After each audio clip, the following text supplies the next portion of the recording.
अयोध्या ने जो संघर्ष देखा था, पिछली सरकार ने अयोध्या को लहूलुहान करने का कार्य किया था।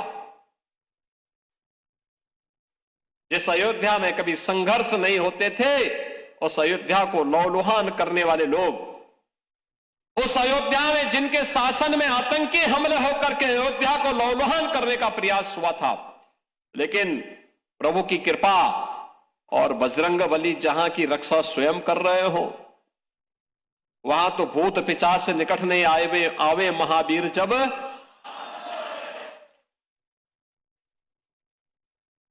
हनुमानगढ़ी में भगवान यानी हनुमान जी महाराज स्वयं विराजमान है। कैसे कोई आतंकी यहां घुस जाता,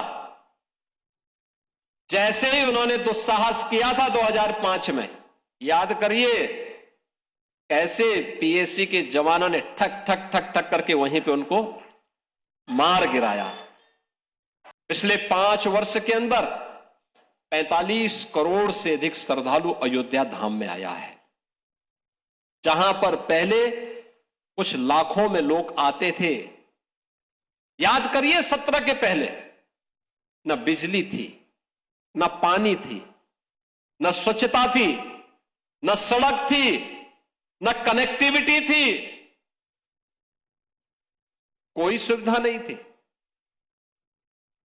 सुरक्षा की भी व्यवस्था नहीं थी, और कोई जय श्री राम बोलता था तो उस पर लाठी जरूर पड़ जाते थे, गिरफ्तारियां हो जाती थी। आज तो आप देश में जाइए, राम राम बोलिए, जय श्री राम बोलिए, और अब तो भारत सरकार की योजना भी जी राम जी के नाम पर ही आ गई है, जो रोजगार की सबसे बड़ी स्कीम बनने जा रही है। राम मंदिर आंदोलन दुनिया के सबसे ग्रैंड नैरेटिव में से एक है। मैं इसको ग्रैंड नैरेटिव इसलिए कह रहा हूं क्योंकि भूगोल, ज्योग्राफी और टाइम, भूगोल और समय दोनों के हिसाब से राम मंदिर आंदोलन दुनिया का सबसे बड़ा आंदोलन रहा है, सबसे बड़ा आंदोलन रहा है। भूगोल के हिसाब से यदि आप देखें तो Bharat, Pakistan, Afghanistan, Sri Lanka, Nepal, Indonesia, Vietnam, Thailand और ऐसे अनेक देश हैं जहां हिंदुओं के अलावा भी कई ऐसे समुदाय हैं जो भगवान राम को पूजते हैं, जो जन्मभूमि पर मंदिर बनते देखना चाहते थे। इतनी बड़ी ज्योग्राफी, इतना बड़ा भूगोल किसी एक आराध्य के लिए बहुत ही कम देखने को मिलता है। और ज्योग्राफी के अलावा टाइम के हिसाब से भी आप देख लीजिए, दुनिया के किसी भी हिस्से में किसी समुदाय ने अहिंसक तरीके से लगातार 500 वर्षों तक अपने ही आराध्य की जन्मभूमि पर उनके भव्य मंदिर का निर्माण का इंतजार शायद ही किसी ने किया हो।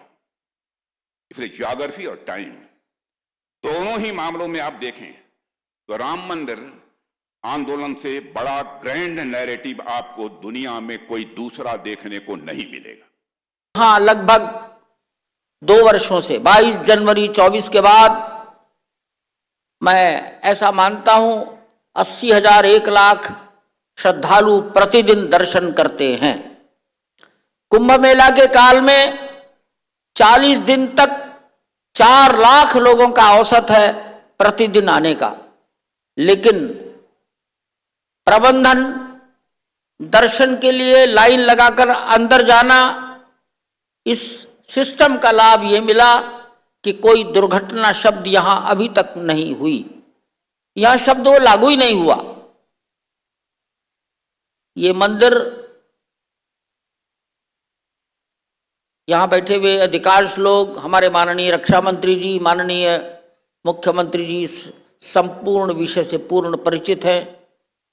ये एक सामान्य मंदिर नहीं है, ये हिंदुस्तान के सम्मान का मंदिर है। इस स्थान पर मंदिर था, विदेशी आक्रांता ने तोड़ा। विदेशी आक्रांता के द्वारा किया गया कार्य समाज का, राष्ट्र का अपमान होता है। 500 साल के निरंतर प्रयत्नों के परिणाम स्वरूप उस अपमान का परिमार्जन हुआ है इसी ये मंदिर राम की जन्मभूमि पर बना मंदिर, ये हिंदुस्तान के गौरव का मंदिर है।